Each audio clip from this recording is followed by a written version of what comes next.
Hi guys, nagbabalik po tayo muli kasama si Chuchay.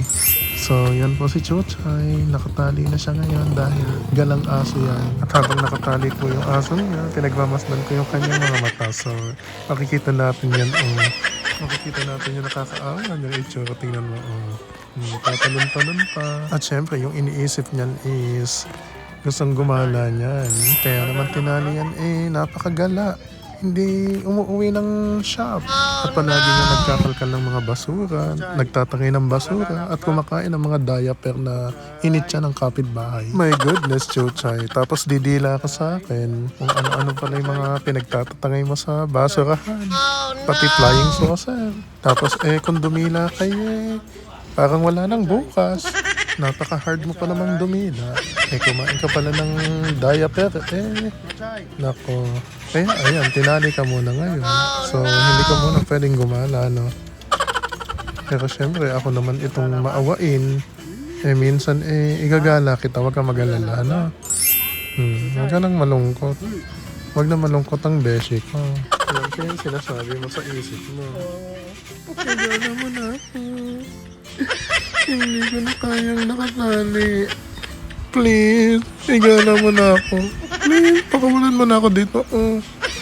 Hindi ko na kaya, please. Hindi ka ba naawa sa akin all my days? Nakatali ako. Please.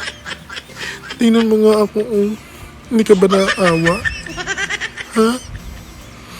Pakawalan niyo na ako, please. Please. Sino ba yung pwedeng magpakawala sa akin dito?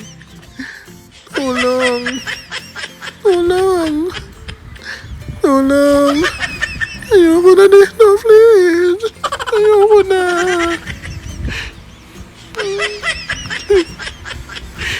Hindi ko na kayang nakatali. Nalulungkot na ako dito. Please.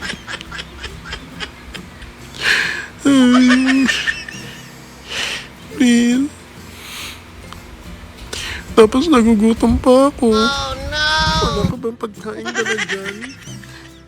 Dito wala din pagkain, Ang taas ng pader.